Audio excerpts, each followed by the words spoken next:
Provavelmente você já se deparou com perguntas do tipo: Você é inteligente? Sua inteligência é acima da média? É quase certeza que todos que tenham acesso à internet, principalmente as redes sociais, já fizeram testes do tipo: Descubra o seu QI em algum site disponível por aí. Alguns duvidosos, outros um pouco mais científicos, mas todos têm em comum uma coisa: definir a quantidade de inteligência, mas não o tipo de inteligência. Diante disso, talvez você esteja se perguntando: como assim tipo de inteligência? Achei que éramos inteligentes e pronto. O senso comum muitas vezes nos leva, e levou, a acreditar que existe uma inteligência única, em vários casos natural, presente desde o nascimento. Só que o psicólogo Howard Gardner sabe que as coisas não são bem assim. Segundo Gardner, os seres humanos são dotados de inteligências múltiplas, ou seja, você pode ter uma inteligência musical de dar inveja no Mozart e no MC Catra, mas pode ser uma negação completa em algo que envolva lógica matemática. Para Gardner, um gênio em algo, e às vezes derrota em outra, só é possível graças às habilidades específicas, que variam de indivíduo para indivíduo, salvo raríssimas exceções. Gardner, que passou a maior parte de sua carreira estudando a biologia e o funcionamento do cérebro, percebeu que o cérebro humano não é apenas diverso em habilidades, mas também extremamente especializado em seu funcionamento. Como exemplos dessa especialização, temos a visão, as habilidades de linguagem, localizadas principalmente na maioria das pessoas no hemisfério esquerdo do cérebro, como relata o estudo de Gazzaniga sobre o cérebro dividido. Levando adiante a teoria da especialização do cérebro, Howard afirma que diferentes partes do cérebro humano são responsáveis por diferentes aspectos da inteligência, ou, mais corretamente, por diferentes inteligências. Para defender cientificamente sua teoria de inteligência múltipla, Gardner analisou diversas e diferentes pessoas, como indivíduos talentosos, adultos e crianças normais, autistas, por exemplo, e desenvolveu critérios para desenvolver um determinado conjunto de habilidades como uma inteligência única. Incorporando informações de várias fontes e de seus estudos, Gardner desenvolveu 8 sinais que definem uma inteligência. Para ele, qualquer tipo de habilidade intelectual autônoma deve ser mapeada nos seguintes critérios: isolamento da inteligência por dano cerebral.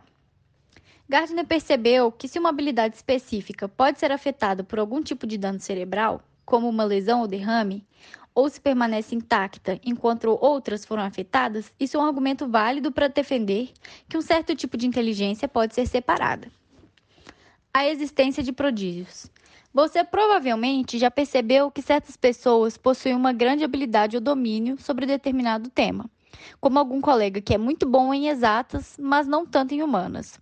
Ou já deve ter ouvido falar no MC Rick, que é considerado um gênio musical. Para Gardner, as habilidades excepcionais dessas pessoas são uma forte evidência para sua teoria. Um conjunto claro de pensamentos ligados à inteligência. Para ser considerado uma inteligência, uma habilidade deve ser um conjunto específico de processos mentais que existem em partes individuais do cérebro por certos tipos de informação. Por exemplo, um excelente matemático precisa de um bom entendimento sobre números, quantidades, operações e relações causais. Potencial para atingir altos níveis de especialização. Gardner acredita que uma inteligência deve ter um caminho de desenvolvimento, que começa de etapas simples e avança através de marcos que aumentam os níveis de habilidade.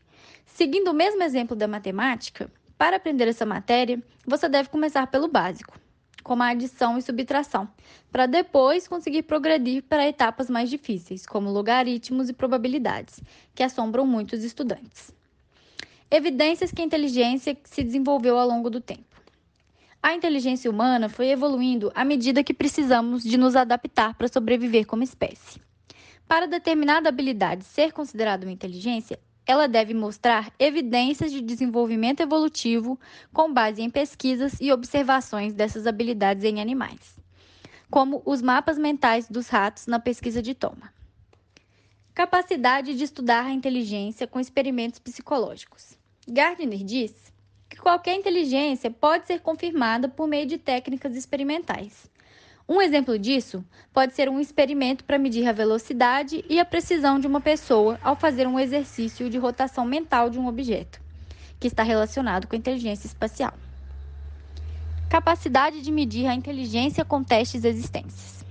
Você já deve ter feito algum teste de QI na internet e se decepcionado, ou até se surpreendido com o resultado. O problema é que esse tipo de teste foi criado para medir inteligência em geral, como se ela fosse única. Gardner reconhece o valor desses testes, mas não por produzir uma pontuação única para a inteligência como um todo, e sim pelo fato de que alguns deles têm várias subescalas que podem medir diferentes inteligências. Aspectos da inteligência podem ser representados por um sistema de símbolos. A proposta é que toda habilidade possa ser expressa por símbolos. Alguns exemplos disso são as letras na linguagem, os números na matemática e as partituras na música. Cada inteligência que Gardner inclui foi analisada usando seus 2 critérios. Se certa habilidade não atendesse à maioria desses critérios, ela era rejeitada como um tipo de inteligência separada. Foi por meio desse processo de tentativa e erro que Gardner sugeriu, originalmente, 7 inteligências distintas, adicionando uma 8ª mais tarde e, recentemente, chegou até a propor uma 9ª. Aqui, iremos abordá-las de forma sucinta para facilitar a compreensão. A primeira inteligência foi descrita como inteligência linguística. Assim, para saber se você tem essa inteligência, você deve ser capaz de usar as palavras de maneira mais habilidosa, útil e criativa do que as pessoas que não possuem essa inteligência. Ou seja, você deve possuir uma dicção muito boa. Além disso, você deve ser capaz de convencer, ter uma boa memória, sempre relembrar as informações complexas e ser muito bom em explicar conceitos e ideias aos outros. A segunda inteligência é a inteligência musical. Se você toca algum instrumento, provavelmente você deve ter se identificado, pois essa inteligência é destinada a pessoas habilidosas com sons, e Gardner afirmou que essa foi a primeira inteligência a surgir e que pessoas com essa inteligência têm consciência mais ampla dos sons, ritmos e padrões musicais. A terceira inteligência é a inteligência lógico-matemática. Nesse sentido, se você é fascinado pelos números e tem uma ótima habilidade em fazer cálculos envolvendo objetos, conceitos e ideias abstratas, você provavelmente possui essa inteligência. Mas, se você não possui, com certeza você conhece alguém que possui.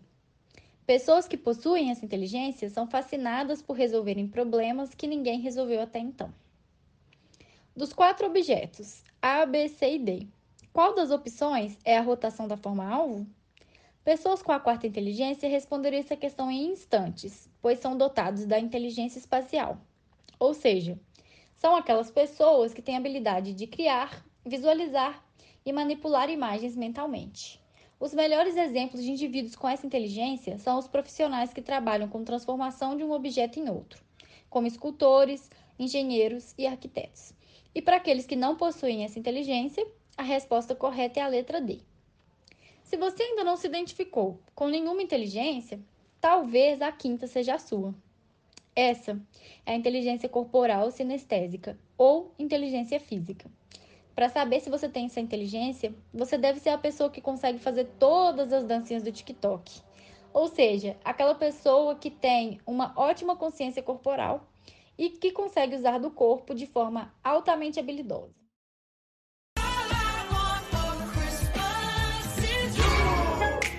Soulja Boy tell.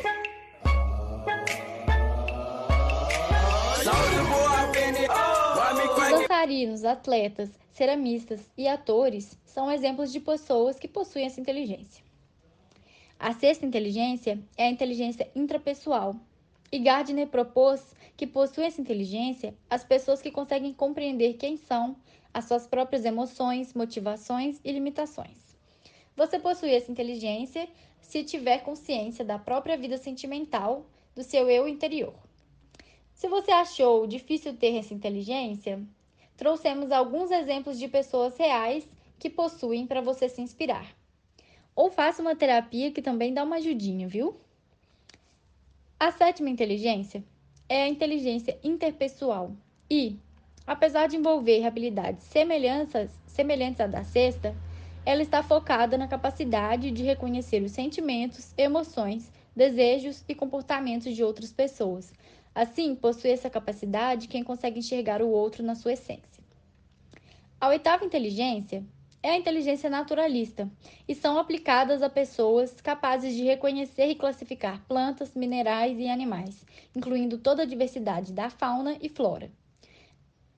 Por último, se você pergunta questões como: qual o sentido da vida? Por que morremos? Para onde vamos depois da morte? O que é a vida? Você provavelmente possui a inteligência existencial, que baseia-se na capacidade humana para refletir sobre as questões fundamentais da existência. Como você pode imaginar, a teoria teve um grande impacto na pesquisa e pensamento sobre aprendizagem e inteligência.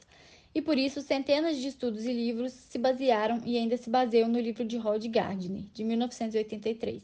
Embora a teoria IM seja uma abordagem extremamente popular, ela não passou ilesa de críticas. Uma objeção comum à teoria sugere que as 8 inteligências de Gardner não são realmente inteligências separadas, mas apenas descrevem diferentes estilos de pensamento, todos os quais podem ser vistos como existindo nas primeiras visões de inteligência unificada. Outra crítica afirma que a teoria contém contradições embutidas que a tornam muito ambígua para ser válida. Além disso, alguns afirmam, por causa da sua ambiguidade, que a teoria pode ser moldada convenientemente para explicar praticamente qualquer atividade cognitiva, tornando-a impossível de provar ou refutar.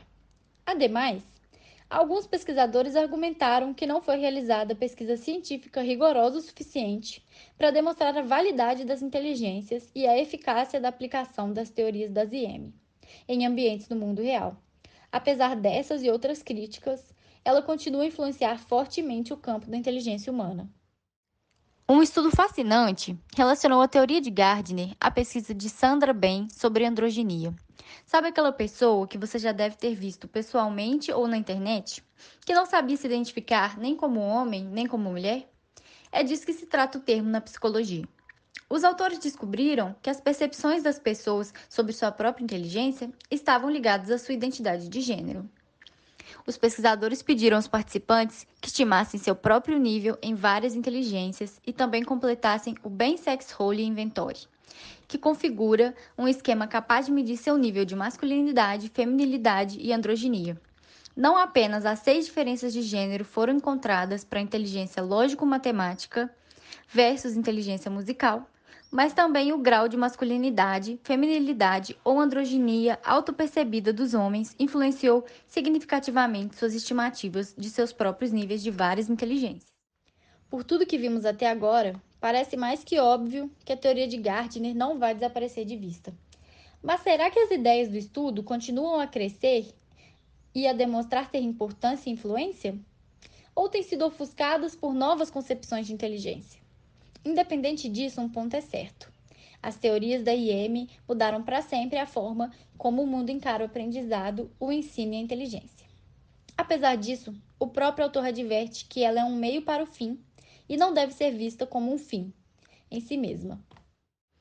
Eu percebi que, uma vez que alguém lança uma ideia no mundo, ele não pode controlar completamente seu comportamento, nem pode controlar aqueles produtos de nossos genes chamados filhos. Em poucas palavras, a AMI tem e terá vida própria, além do que eu poderia desejar, minha descendência intelectual mais conhecida.